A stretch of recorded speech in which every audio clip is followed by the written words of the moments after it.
Bismillahirrahmanirrahim. Alhamdulillahirrabbilalamin.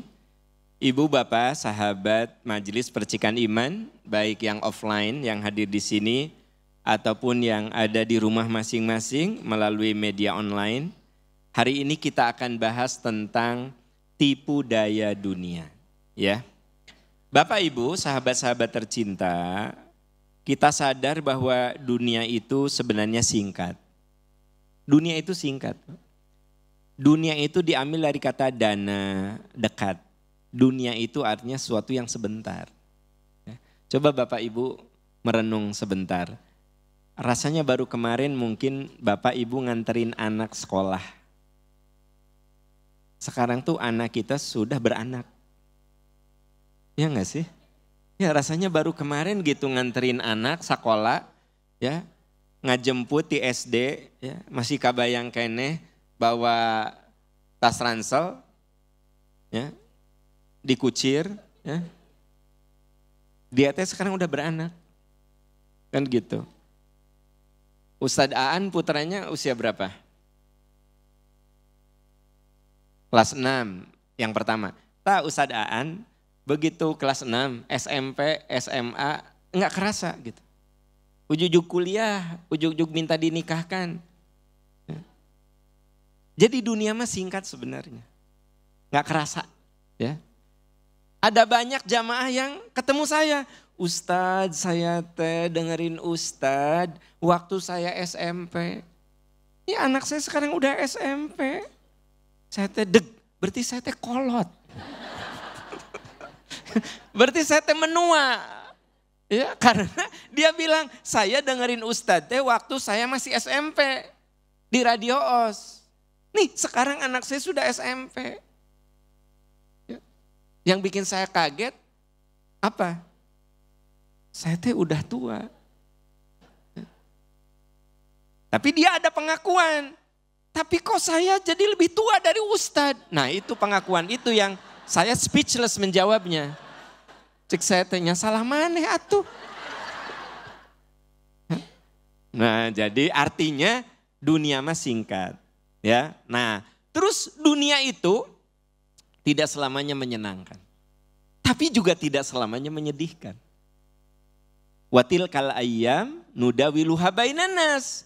Roda kehidupan itu kami putar antar manusia. Ada saat kita senang, ada saat kita sedih, ada saat kita kecewa, ada saat kita senyum, ada saat kita menangis. Itu mah udah ciri khas dunia. Ya. Keliru kalau Anda beranggapan dunia itu selalu menyenangkan. Tidak selamanya. Tapi kenapa ada orang yang sepertinya dia selalu senang menghadapi dunia. Bukan dia tidak punya masalah, dia bisa menyelesaikan masalah. Paham Bu?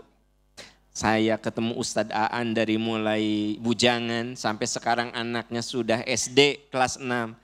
Asa tidak pernah sedih gitu lah, senyum gitu ya. Tapi saya yakin beliau punya masalah. Tapi bisa menyelesaikan masalah itu. Nah gitu ya. Jadi semua yang ada di sini punya masalah. Tapi kenapa ibu bapak di sini kok seperti nggak punya masalah? Bukan nggak punya masalah, Anda bisa menghadapi dan menyelesaikan masalah. Karena ciri khas dari dunia mah akan selalu ada masalah, gitu. Bentuknya setiap orang beda-beda. Ujian setiap orang beda-beda, ya. Kullu nafsin dha'iqatul maut wa nabluukum bisyarri wal khairi fitnah, ya. Dalam surat Al-Anbiya itu. Karena ada Ustadz Aan, Ustadz diawasilah. Karena terpana Ustadz gitu. Al-Anbiya ayat 35. Ya, dibuka surat Al-Anbiya, surat ke-21 ayat 35 di halaman 324. Ya, silakan. Sudah Ibu? Ada? Oke, kita baca ta'awuz. A'udzu billahi minasyaitonir rajim. Kullu nafsin dha'iqatul maut wa nabluukum بالشر والخير فتنة وإلينا ترجعون صدق الله العظيم. Ayat itu begitu tegas mengatakan kullu nafsin dha'iqatul maut. Setiap manusia, setiap yang bernyawa akan merasakan mati. Bapak Ibu tolong dicek ya. Bukan akan mati, akan merasakan. Berarti mati itu ada rasanya. Setiap orang punya rasa yang berbeda-beda dengan kematian itu. Ya. Tapi sebelum kita merasakan mati, wanablukum bisyarri wal khairi fitnah. Kami akan mengujimu. Nah, bil khair dengan keburukan dan jadi kita akan diuji dengan sesuatu yang menyenangkan atau akan diuji dengan sesuatu yang tidak. Makanya saya bilang semua yang hadir di sini ada ujiannya. Tapi setiap orang punya ujian yang berbeda-beda. Bisa ujian yang menyenangkan atau ujian yang tidak. Makanya kalau kita lihat ada orang yang sepertinya tidak pernah ada masalah, bukan tidak ada masalah. Tetapi yang bersangkutan bisa menyelesaikan masalah. Gitu. Ya. Ada orang yang diuji dengan kaki yang pecah-pecah. Jadi kakinya selalu mengalami perpecahan. Itu yang kemudian disebut dengan rorombehen dalam bahasa Sunda. Kaki pecah-pecah. Mungkin saya begitu lihat orang yang kakinya pecah-pecah, ya Allah, ngilu lihatnya. Tapi yang bersangkutan sama biasa. Gitu. Bapak, Bapak nyari di SD kene, paham abdi mah, tes biasa. Maka bagi dia rorombehen masalah bukan? Bukan masalah. Karena saking menyatu dalam kehidupan. Tapi bagi saya yang tidak pernah rorombehen, pecah-pecah, maka sekalinya pecah-pecah itu serasa menderita, benar gak sih? Artinya semua orang itu yang penting bisa menyelesaikan masalah. Itu yang paling pokok. Dan sesuatu yang kita anggap berat, nanti dengan perjalanan waktu, lama-lama yang berat itu akan terasa ringan. Ya. Ibu punya suami pelit. Awal nikah mah capek. Setelah 20 tahun mah biasa. Kan gitu. Ya enggak sih? Nah, Bapak punya istri yang cerewet luar biasa. Awal nikah mah capek. Nepi kebegang Bapak teh. Tapi setelah genep tahun 7 tahun mah biasa. Ya, gitu. Kata orang teh. Uyuhannya si bapak eta kuat, suaminya istrinya kayak begitu, si bapaknya mah kalem. Kenapa? Biasa. Jadi waktu itu bagian dari penyelesaian masalah. Asli Bu, waktu itu menjadi bagian dari penyelesaian. Artinya setiap orang intinya wa nablukum bisyari wal khairi fitnah wa ilaina turja'un. Ya, gitu. Ya Ibu, ini ada berita duka ya, telah meninggal dunia jamaah percikan iman, jamaah sepuh ya, percikan iman, Ibu Raden Sri Milar Sumadi binti RM Gusti Probo Supono. Ya.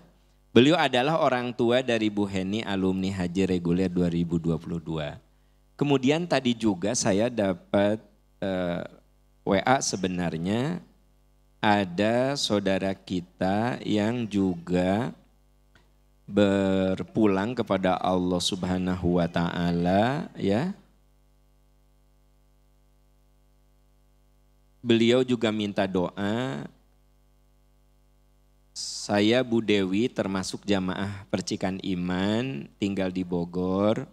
Mohon doa suami beliau 10 Oktober wafat dalam perjalanan dari London menuju Irlandia karena serangan jantung ya. Jadi ada 2 saudara kita yang berpulang dengan izin Allah Subhanahu wa taala dan kita pun satu saat akan menyusulnya, hanya beliau mendahulu kita. Allahumma gfir lahum warhamhum wa'afihi wa'fu anhum wa akrim nuzulahum wa wasi' madkhalahum. Amin ya rabbal alamin, amin ya arhamar rahimin. Ya.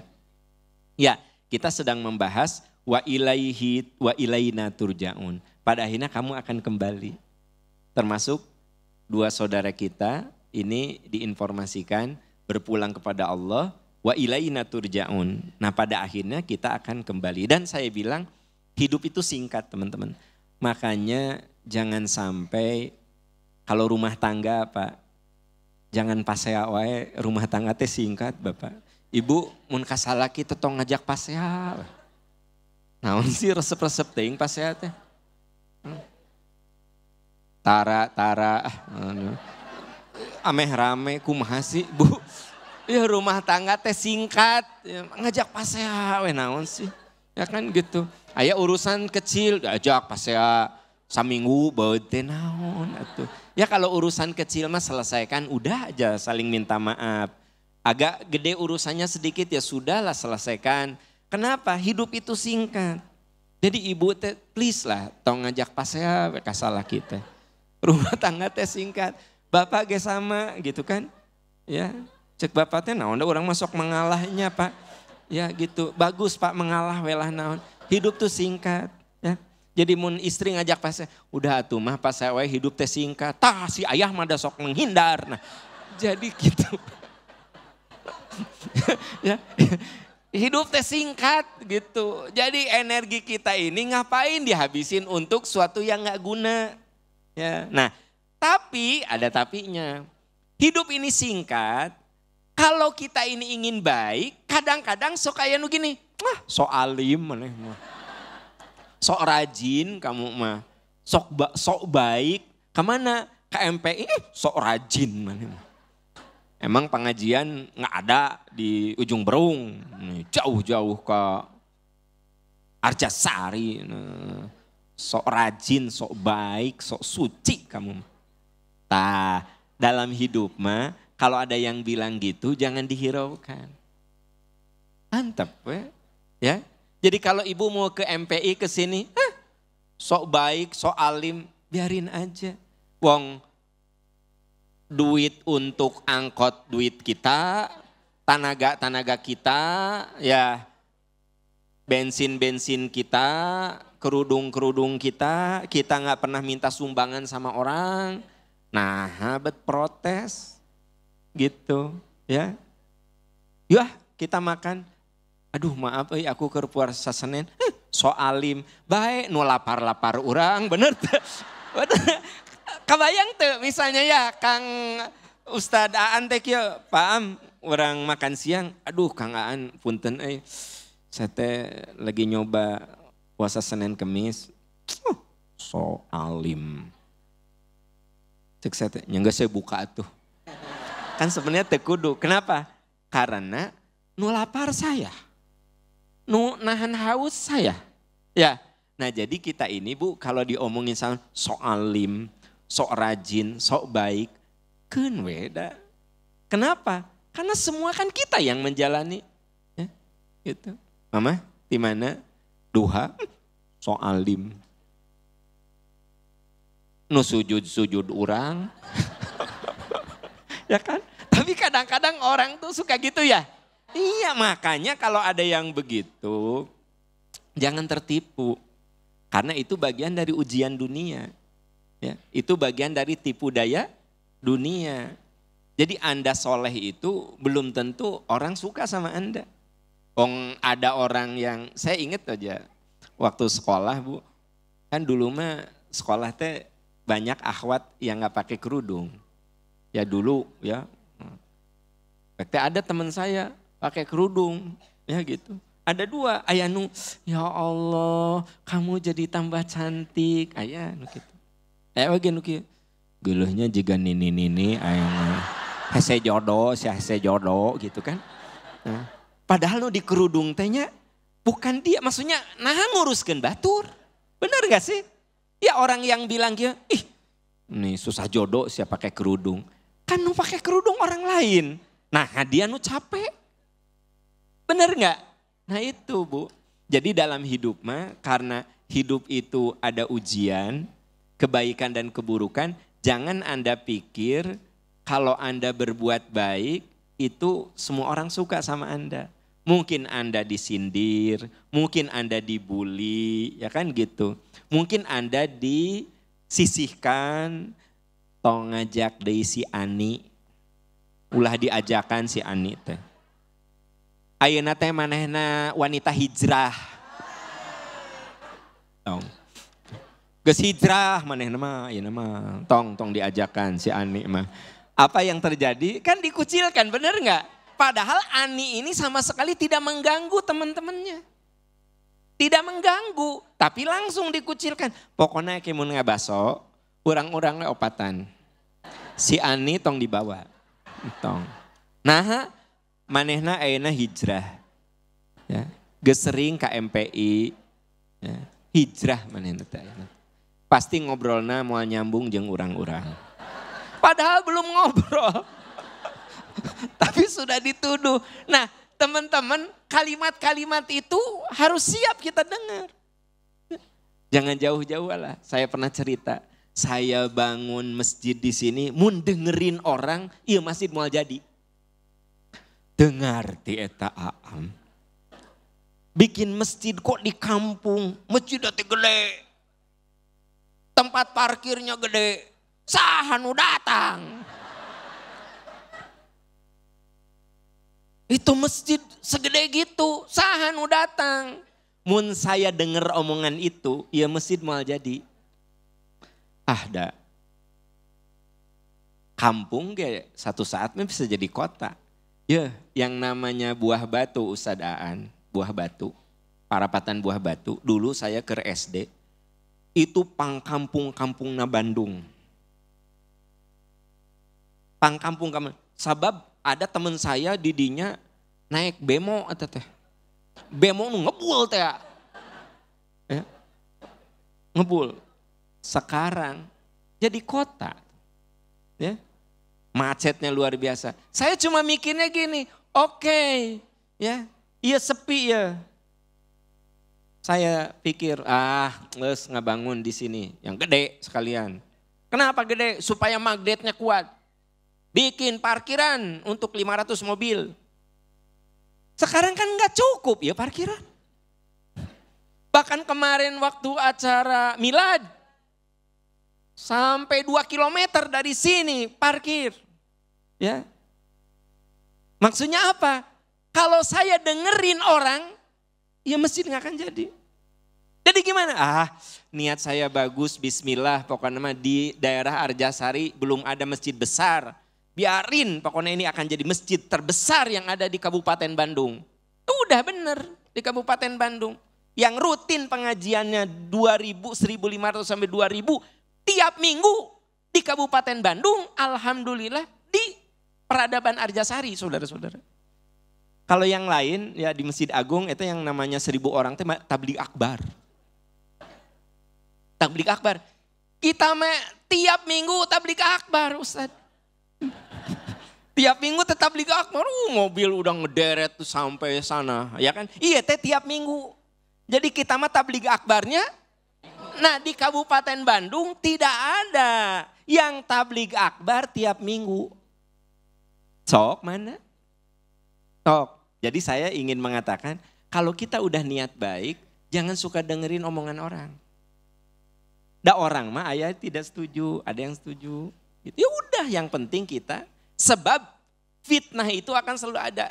Anda tahu saudara-saudara sekalian. Nabi Muhammad SAW itu orang kaya, dermawan, bangsawan, dan terkenal al-amin. Perlu diingat ya, Nabi Muhammad itu dari keluarga bangsawan, bukan dari keluarga abal-abal.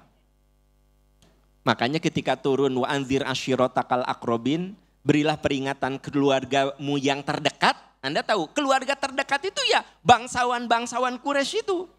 Abu Lahab, Abu Jahal dan yang lainnya itu paman-pamannya. Karena Rasul itu dari keluarga bangsawan. Makanya yang diberi kepercayaan untuk menjaga masjid, untuk menjaga sumber kehidupan apa sumber kehidupan? Zam-zam ya. Teman-teman, sumber air itu kalau di Timur Tengah itu sumber kehidupan. Itu keluarga Rasulullah SAW. Jadi Nabi Muhammad tuh dari keluarga bangsawan. Udah begitu Nabi Muhammad tuh kaya dan dermawan. Awas, kaya dan dermawan. Udah gitu beliau dikenal Al-Amin, orang yang terpercaya. Tapi begitu menyampaikan dakwah Islam, mulai ya. Nabi teh dianggap pemecah belah. Nabi teh dianggap apa? Radikal. Nabi teh dianggap orang yang ingin kekuasaan. Sampai Nabi itu dianggap orang gila. Makanya ada ayat sampai mengatakan wa ma sahibukum bimajnun. Muhammad itu tidak gila. Saking apa? Selevel itu loh. Ya. Saya bikin masjid di sini dengan teman-teman dengan segala infrastrukturnya, alhamdulillah tidak disebut orang gila. Kan aneh. Cuma aneh we wungkul, ya. Teman-teman sih kalau lihat fotonya, ini yang Anda lewati pakai mobil tuh tadinya jalan setapak. Saya masih ingat pertama kali saya menginjakan kaki di sini hari Jumat, mau Jumatan teh jalan kaki ya teh. Ya. Jalan setapak yang sekarang jadi mobil tuh yang ada tanjakan gitu. Oh itu teh pohon-pohon bambu itu. Yang cenah masuk aya nu seuri ti puting teh. Sok kayak orang dia mana orang dia. Saya kerja jalan teh paham cenah. Kade di dia teh cenah. Sok anu. Itu di kebun awi, ayo nama geus rame. Rame kan gitu. Terus di ditu cenah suka ada kepala ya, badannya ular ya gitu. 2 meter cenah. Cenah. Terus sok kayak ucing diadu cenah. Ucing berantem, tapi suara harimau. Tapi ucing. Nah, itu teh. Kebayang teh kucing tapi di ditu tah. Kan gitu. Kan biasanya kucing meong, ucing gitu, cenah. Tapi semua itu tidak pernah saya lihat. Ya, tidak pernah saya lihat. Mungkin dia takut. Nah, jadi saya ingin katakan di sini, baginda Rasulullah SAW itu disebar propaganda bahwa beliau itu pemecah belah, penghancur, segala hal. Nah, mirip sekarang ini dialami juga oleh kita, ya. Itu zaman Rasul seperti itu, secara pribadi juga kadang-kadang kita mengalami begitu. Masih ingat ada 2 gedung kembar yang 911 itu ya, bulan 9 tahun 2011 ada 2 gedung kembar WTC itu, wah Bu, umat Islam dianggap radikal, teroris, ekstremis, bari sebenarnya mereka yang bikin itu teh. Bagaimana 2 gedung besar begitu bisa dibom pesawat bareng dua-duanya kecuali direncanakan dengan bagus. Ya. Masa level CIA nukar itu tidak bisa mendeteksi. Bodoh berarti. Dibuat Pak. Itu 911 itu peristiwa 2 tower hancur itu dibuat oleh mereka. Untuk memfitnah kita. Kebayang gak sih? Pertahanan Amerika itu intelijennya itu dahsyat. Masa tidak bisa mendeteksi rencana menghancurkan 2 gedung tower yang sangat prestisius dan nggak tanggung-tanggung ditabrak ku 2 pesawat. Ya, otak nu bodoh gitu akan mengatakan, masa sih intelijen Amerika tidak mendeteksi itu? Dan dibikin mereka atuh itu mah. Sampai sekarang kan tidak terbukti. Langsung disebar. Itu orang Islam yang melakukan teroris, radikal, ekstremis. Tapi tahu nggak hikmahnya? Banyak orang yang tadinya tidak aware dengan Islam, mulai belajar. Makanya pertumbuhan Islam di Amerika dan di Eropa setelah kejadian 9/11 itu tumbuh dahsyat. Ya, tumbuh dahsyat. Jadi Pak Bu, sebenarnya kejadian 9/11 itu sebenarnya bukan orang Islam yang melakukan. Mereka yang mendesain. Sekali lagi sok pakai otak. Bagaimana intelijen Amerika masa tidak bisa mendeteksi itu. Dan dahsyat. 2 pesawat terbang. Cus ya.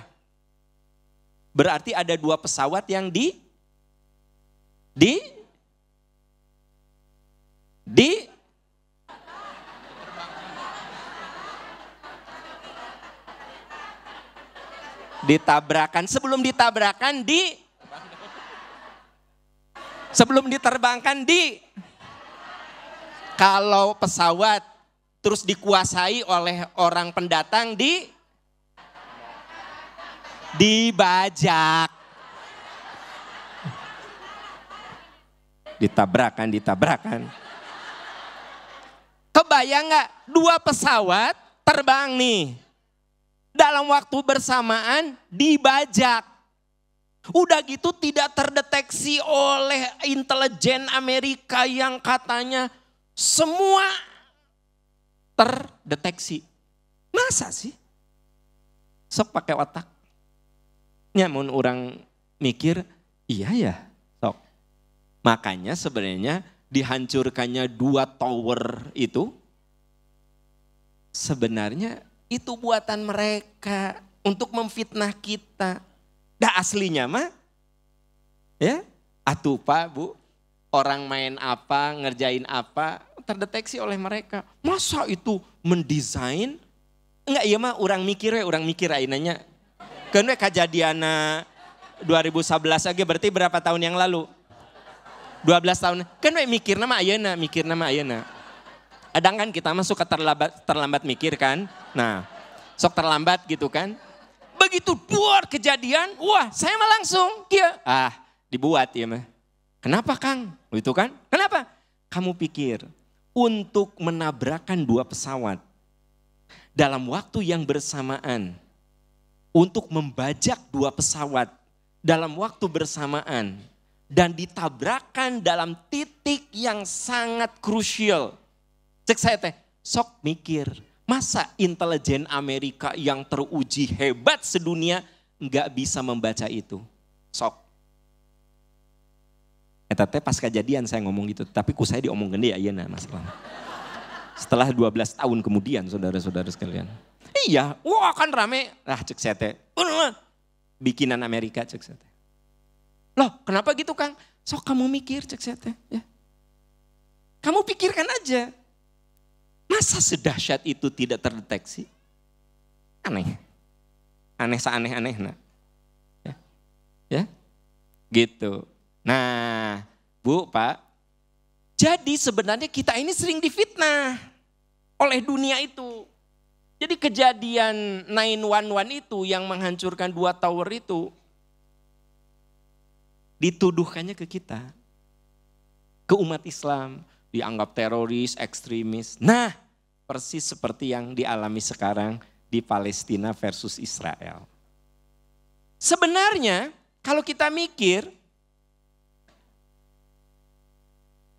Palestina itu seperti negara kita dulu dijajah oleh Belanda. Makanya pemerintah Indonesia itu melalui Menteri Luar Negeri di PBB, saya dengar pidatonya. Ya, beliau katakan, kami Indonesia tetap berkomitmen mendukung kemerdekaan rakyat Palestina. Karena semua penjajahan di muka bumi harus ditiadakan. Itu mah sikap Indonesia. Bukan sikap percikan iman, dengar. Sikap Indonesia.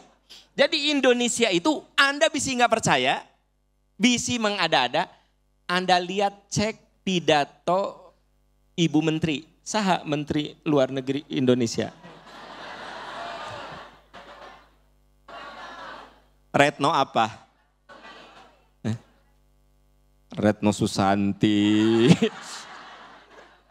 Ibu Retno, Anda kalau nggak percaya, beliau pidato dengan sangat bagus, ya, tegas mengatakan kami sikap Indonesia tetap konsisten dari awal mendukung kemerdekaan rakyat Palestina. Berarti Palestina itu dijajah.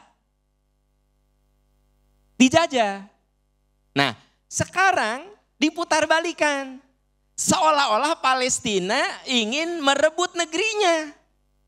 Bukan, Palestina ingin merdeka karena dijajah sama Israel. Gitu. Sekarang banyak berita yang memfitnah bahwa ya orang Palestina itu membunuh, anak-anak dibunuh. Mereka yang selalu melakukan itu. Sekarang kalau misalnya ada saat, ini rumah saya nih, ini rumah saya, ya kan gitu. Lalu direbut sama orang. Lalu saya melawan. Apakah saya layak? Layak. Jadi kalau orang Palestina itu melawan, mempertahankan miliknya. Tapi kemudian diputar balikan. Seolah-olah orang Palestina itu memberontak. Gitu. Nah, teman-teman, sahabat-sahabat tercinta, kita ini jangan termakan dengan substansi. Alhamdulillah pemerintah kita tuh betul-betul berada pada posisi substantif. Substantifnya apa? Kami mendukung kemerdekaan Palestina. Berarti Palestina teh lagi dijajah, ya nanti gitu. Gitu. Si penjajah teh nggak tanggung-tanggung, ya, menzolimi abis-abisan. Lalu yang dizolimi melawan, tapi sekarang diputar balikan. Seolah yang dizolimi itu, nah gitu. Jadi kalau misalnya sekarang Amerika mengerahkan segala kekuatan tentaranya, berarti emang OMDO yang namanya hak asasi manusia yang sering diomong-omongkan oleh mereka. Jadi hak asasi manusia mereka mah kalau menguntungkan mereka ngomong hak asasi gitu. Itu sampai gitu. Di Indonesia apa? Ini hak asasi. Karena mereka tidak diuntungkan. Begitu mereka diuntungkan, mereka diam. Walaupun melanggar hak asasi manusia. Kalau bicara hak asasi manusia, berapa itu orang Palestina yang dibunuh tanpa alasan? Kebayang Anda suka dengar berita, lagi sholat tiba-tiba ditembakin. Jempling atau Bu, tidak jadi berita pelanggaran hak asasi manusia. Tidak disebut sebagai pelanggaran HAM. Kebayang orang lagi sholat, tiap Ramadan mereka melakukan itu. Tiap Ramadan lagi sholat ditembakin gitu. Sok apa? Kita nggak ganggu nggak apa. Udah gitu di tanah yang direbut oleh mereka. Jadi sebenarnya kita ini memang harus waspada dengan semua itu gitu ya. Dan alhamdulillah ada juga orang-orang cerdas dari kalangan mereka sendiri yang berpikir kenapa ya kok ini yang jadi salah seolah-olah orang Palestina. Padahal yang salah itu orang Israel gitu. Tapi memang media itu kan dikuasai oleh mereka. Media itu dikuasai oleh mereka. Makanya tidak sedikit kadang-kadang orang Islam juga nggak ngerti. Ya, nggak ngerti. Inti masalahnya adalah bahwa kita menginginkan Palestina itu merdeka. Itu sikap Indonesia dan sikap umat Islam seharusnya. Gitu ya. Nah saudara-saudara sekalian, jadi memang pada akhirnya ini walaupun Palestina itu jauh dari kita secara fisik, tetapi tetap beliau adalah saudara-saudara kita. Seperti halnya dulu ketika kita dijajah oleh Indonesia, mereka itu, kita dijajah oleh apa? Ari saya ngomong apa? Nah, berarti Anda itu memang memperhatikan omongan saya. Sebab tadi saya khawatir Anda itu terlalu lelah dengerin saya. Kan gitu ya. Nah, kita pernah dijajah oleh Belanda, oleh Jepang kan gitu. Nah, saudara-saudara kita di luar tuh mendukung kita, kemerdekaan kita. Karena Anda perlu tahu ketika Indonesia itu dinyatakan merdeka kan harus diakui oleh negara lain. Yang paling duluan mengakui adalah negara-negara Timur Tengah. Negara-negara Timur Tengah yang paling duluan mengatakan bahwa Indonesia itu merdeka gitu loh. Ya. Nah, oleh sebab itu maka di tengah kondisi seperti sekarang ini kita jangan sampai tertipu oleh dunia. Bagaimana caranya supaya kita tidak tertipu? Gimana caranya? Satu, fahami karakteristik orang yang memusuhi kita, yang benci sama kita. Jadi kita kudu memahami karakter orang yang memusuhi kita. Jadi supaya kita tidak tertipu, satu, pahami orang yang memusuhi kita. Anda bisa lihat di surat Al-Baqarah 120. Baik, sudah kita baca ta'awudz sama-sama. A'udzu billahi minasy syaithanir rajim. Walan tarda 'ankal yahud walan nasara hatta tattabi'a millatahum. Qul inna hudallahi huwal huda wa la in ittaba'ta ahwa'ahum ba'da alladhi ja'aka minal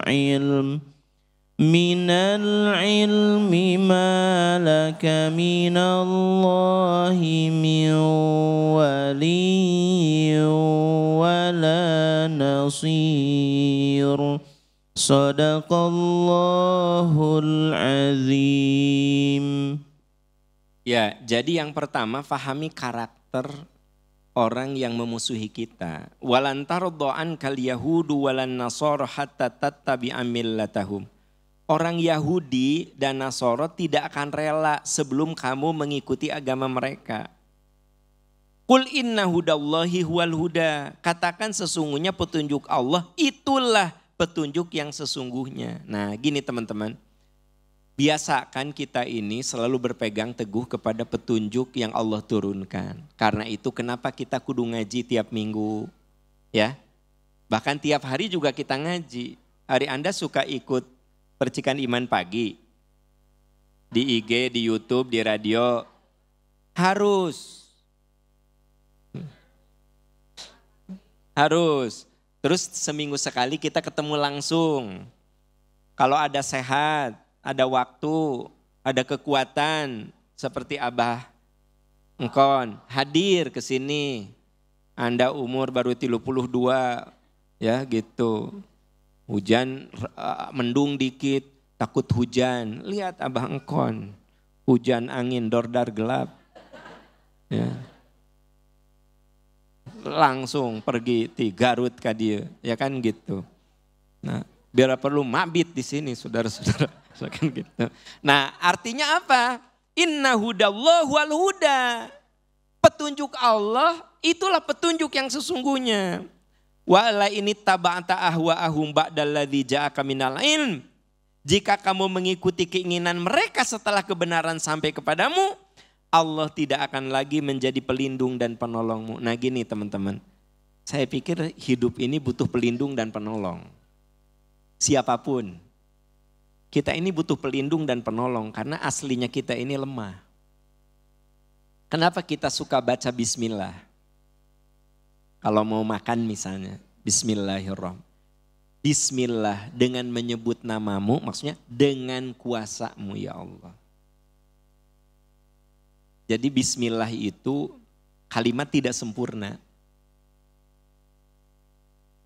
Seolah-olah gini, titik-titik dengan menyebut nama Allah yang maha pemurah, maha penyayang. Titik-titiknya itulah kelakuan kita, perbuatan kita. Ibu mau masak, bismillahirrahmanirrahim, titik-titiknya itu saya memasak dengan menyebut nama Allah dengan kuasa Allah. Ibu mau pergi ke sini, bapak mau pergi ke sini, titik-titik dengan menyebut nama Allah. Saya pergi ke pengajian dengan kuasa Allah. Jadi Pak Bu, kebayang nggak? Saya bisa bercerita, menyusun kalimat-kalimat, itu karena Allah nolong saya. Saya bisa memberikan isyarat dengan tangan begini-begini. Kan ada saudara kita yang oleh Allah dicabut nikmatnya, dikurangi nikmatnya, boro-boro untuk memasukkan makanan ke mulutnya. Ngangkat tangannya saja udah tidak mampu. Benar gak sih? Nah makanya ya sesungguhnya manusia itu butuh pertolongan Allah. Makanya di sini dikatakan kalau kamu tidak mengikuti kebenaran yang datang dari Allah, Allah tidak akan malaka minallahi mi wali wala nasir. Allah tidak akan jadi pelindung dan penolongmu.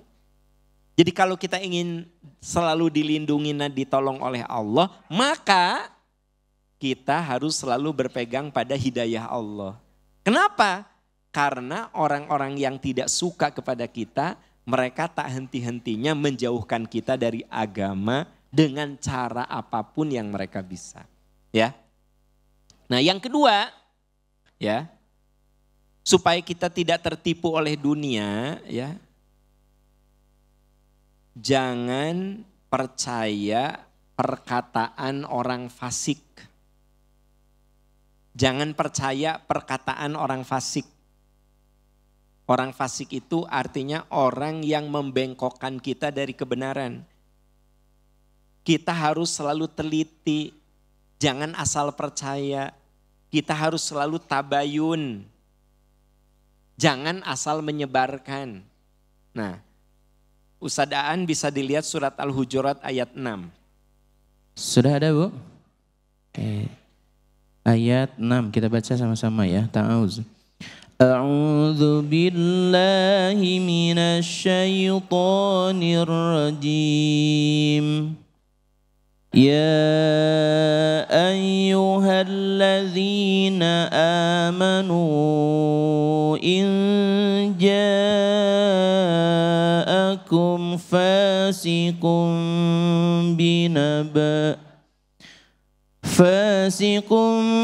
binaba'in fatabayyanu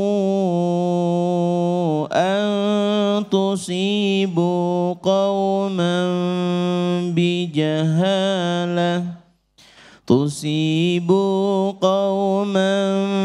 bijahalatin fatusbihu ala ma fa'altum nadimin.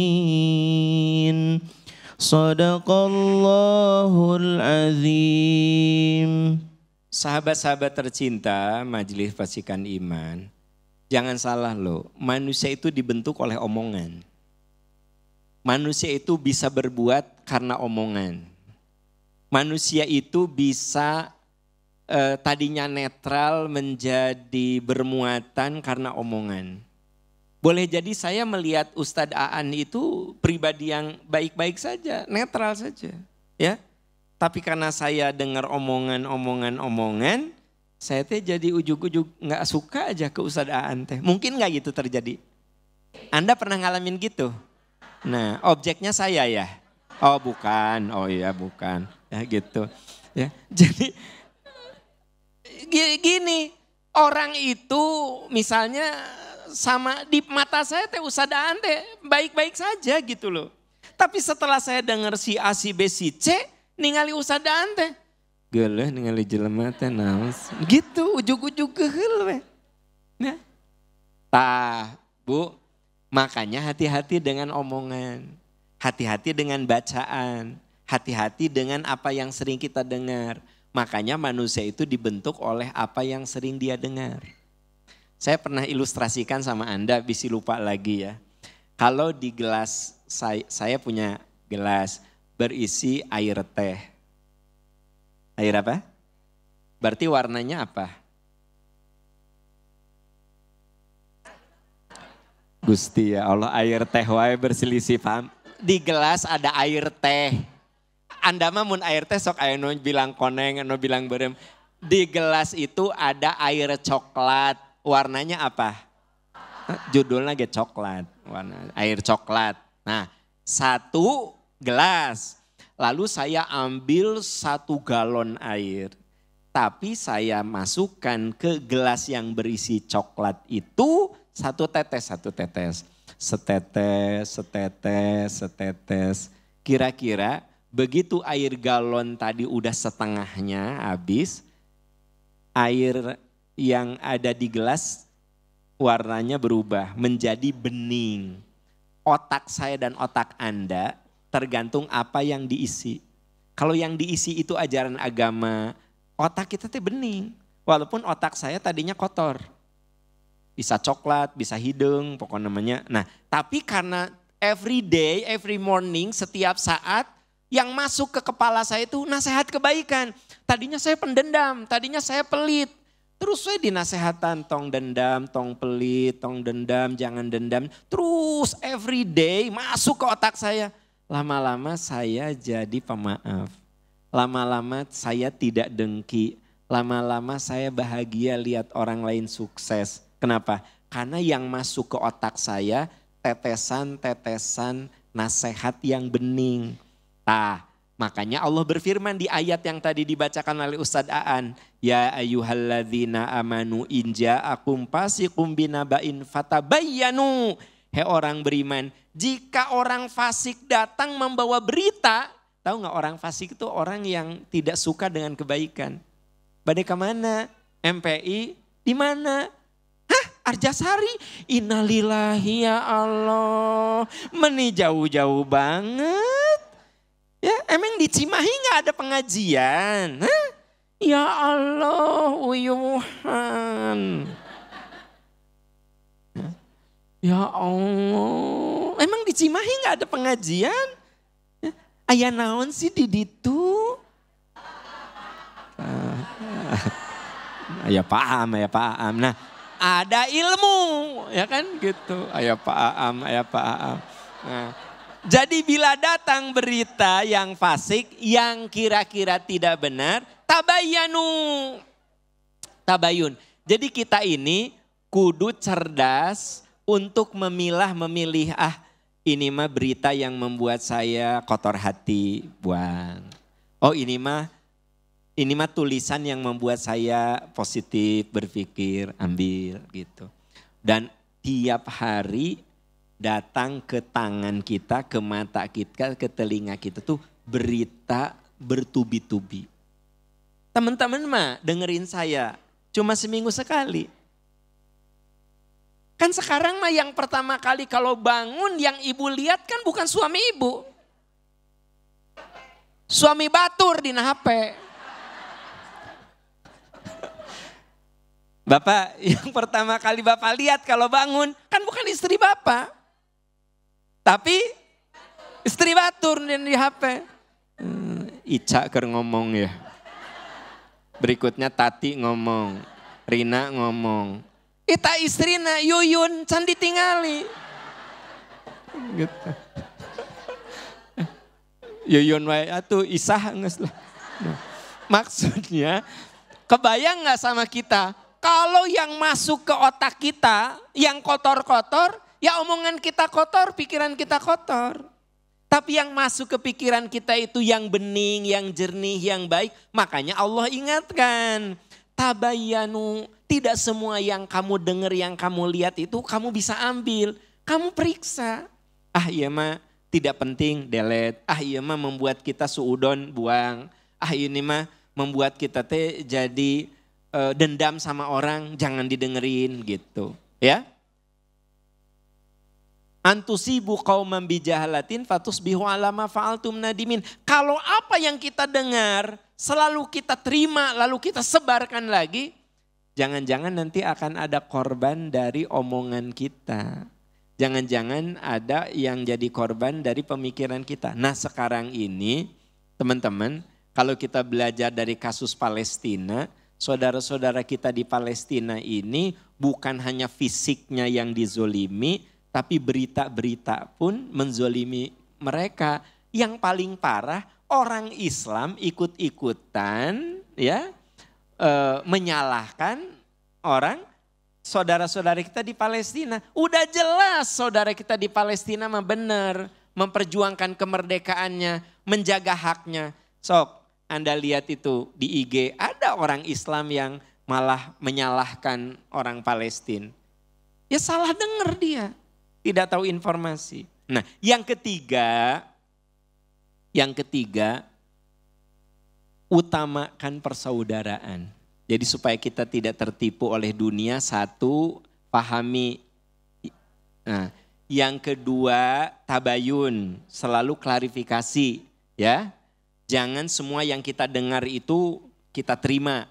Yang ketiga, utamakan persaudaraan. Ustadz bisa dibaca surat masih Al-Hujurat ayat 10. Ya, Al-Hujurat ayat 10. Oke, baik kita baca sama-sama ta'awuz. A'udzu billahi minasyaitonir rajim. Innamal mu'minuna ikhwatun fa aslihu baina akhawaykum. بين أخويكم واتقوا الله لعلكم ترحمون صدق الله العظيم. Sahabat Majelis Percikan Iman, perhatikan ayat itu. Innamal mu'minuna ikhwah. Sesungguhnya orang mukmin itu bersaudara. Nah makanya saya sering berulang-ulang mengatakan, kita ini boleh berbeda pemikiran, kita ini boleh berbeda faham, kita ini boleh berbeda pandangan, tapi tetap dia adalah saudara kita. Kalau Ustadz Aan misalnya sholatnya salah, gak usah dibilangin, An mau diterima si aku Allah sholat teh, juga gitu. Gimana sholat kamu kayak gitu, gak akan diterima. Jangan begitu, dah dia teh saudara kita. Kang, ya. Yang saya tahu sholatnya begini, kita diskusi, tidak perlu saling menghinakan. Ya. Kalau ada dalil, sama-sama ada dalil, berarti dua-duanya boleh dilakukan. Ya.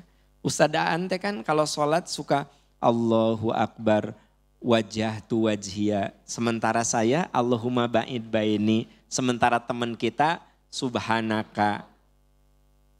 Sebenarnya kan tiga-tiganya teh ada dalilnya. Ustadz Aan itu kalau sholat, at-tahiyatu lillah wa sholawatu wa thayyibat. Sementara saya kalau sholat, at-tahiyatu lillah, gini nih, diam aja. Ada Ustadz Aan gini, kan gak usah, apa gerak-gerak. Tidak sah sih gerak 3 kali. Gerak ini sabara kali tah. Kan enggak begitu caranya. Kang Aan. Nah Akang mah gini. Kan ada dalil. Baca gerak di bukuna Ustadz Aam. Sudah benarkah sholatku? Pernah dibagikan sih di baracan teh. Awas menteu dibaca. Nah. Di situ ternyata kalau gerak-gerak itu dari Wa'il.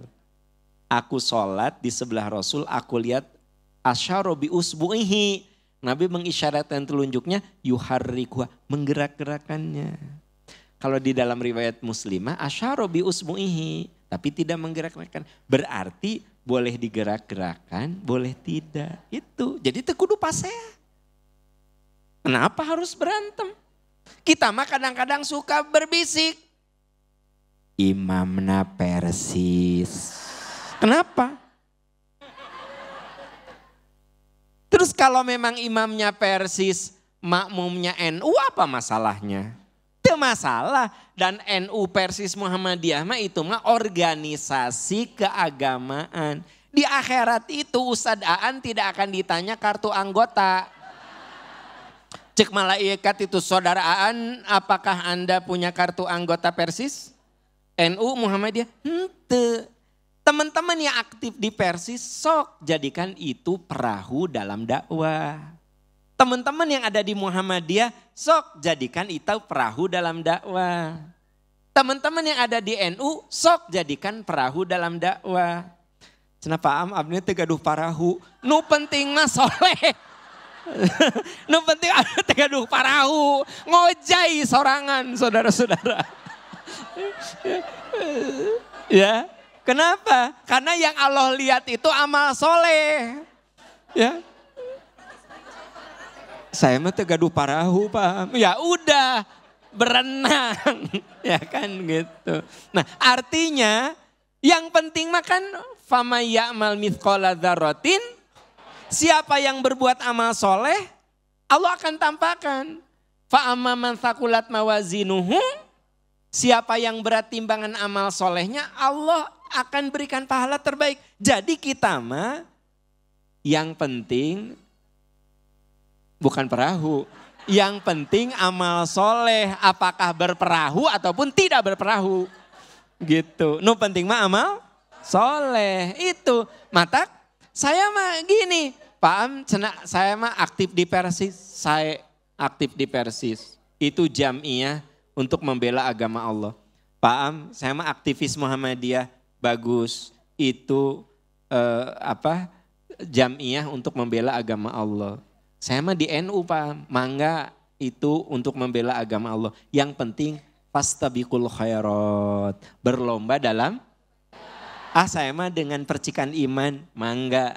Yang penting fastabiqul. Saya mah dengan Salman, saya mah dengan DT, saya mah dengan mangga. Dan nuku Allah dilihat mah bukan PI-nya, bukan DT-nya, bukan Persisnya, bukan Salmannya, tapi amal solehnya. Jadi yang penting kita berlomba dalam amal soleh.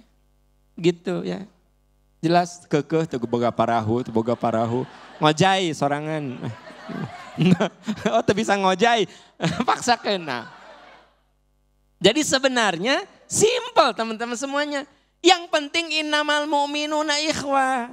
Sesungguhnya orang beriman itu bersaudara. Bahkan kalau berselisih, apa katanya? Fa aslihu baina akhawaikum.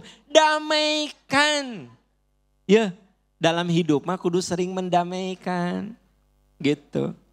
Kalau ya mertua sama mantu lagi tidak damai. Misalnya iya mah contoh Ustadz Aan teh lagi kurang baik sama mertua.